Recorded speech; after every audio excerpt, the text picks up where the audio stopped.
செந்தமிழே முன்னைக்கு முன்னை முகிழ்ந்த நரங்கனியே கண்ணி குமரி கடல் கொண்ட நாட்டிடைகள் மன்னியார சுருந்த மண்ணுலக பேரரசே தென்னன் மகளே திருக்குறளின் மாண்புகளே இன்னரும் பார்ப்பத்தே என் தொகையே நற்கணக்கே மன்னும் சிலம்பே மண்ணி மேகலை வடிவே முன்னும் நினைவாய் உன்னை முடிதாழ வாழ்த்துவமே என என் தமிழ் அன்னையை வணங்கி என் உரையை துவங்குகிறேன். அனைவருக்கும் என் வணக்கம்.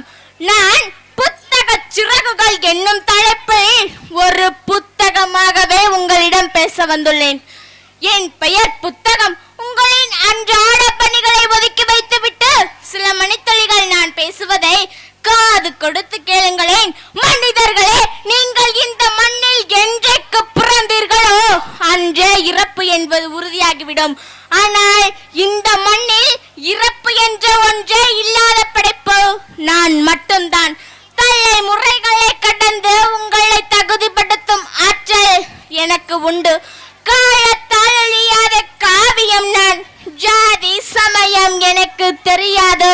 சமத்துவத்தை நான் விரும்புவேன். கடல் நாடு கண்டம் கடந்தும் பாஸ்போர்ட் விசா எதுவுமின்றி பயணிக்க உரிமை எனக்கு உண்டு. அனைத்து மொழிகளிலும் என் அவதாரம் இருக்கும். நீங்கள் வாழ வழிகாட்டுவேன். வசந்தத்தை சுட்டி காட்டுவேன். வையகத்தை காத்து நிற்பேன். நண்பர்களே, நான் ஓலைச்சுவடியில் ஆரம்பித்த காகிதத்தால் கட்டமைக்கப்பட்டு இன்று இணையத்திலும் இணைந்துள்ளேன். என்னுள் இல்லாத எதுவும் இல்லை என்பதை நிதர்சனம். நீங்கள் எது கேட்டாலும் அது என்னிடத்தில் இருக்கும். வெற்றி, தோல்வி, ஏற்றம், இரக்கம், இப்படிப்பட்ட நிகழ்வுகளை பொறுத்தே மனிதனின் வாழ்வியல் சமூகம் நகர்ந்து கொண்டிருக்கிறது. நான் ஒரு கோவில். எனது கருவறை பக்கங்கள் என்றும் துறந்தே இருக்கும். என்னை தட்டு வணங்கிக் கொள்பவர்கள் யாரும் கெட்டு போவதில்லை. வாழ்க்கை என்பது வசந்தம் மட்டும் இருக்கும் பூந்தோட்டம் அல்ல. அங்கே கல்லும் இருக்கும், முள்ளும் இருக்கும். ஏனென்று கேட்க யாரும் இருக்க மாட்டார்கள். ஏளனம் அதிகம் இருக்கும். வறுமையும் ஏழ்மையும் உனக்கு வழிவிடாமல் பிடித்து வைத்திருக்கும். இதிலும் நீ எப்படி வெளியேறுகிறாய் என்பதில் தான் உன் வெற்றி இருக்கிறது. அதற்கான வாசல் என்னிடம் மட்டுமே இருக்கிறது.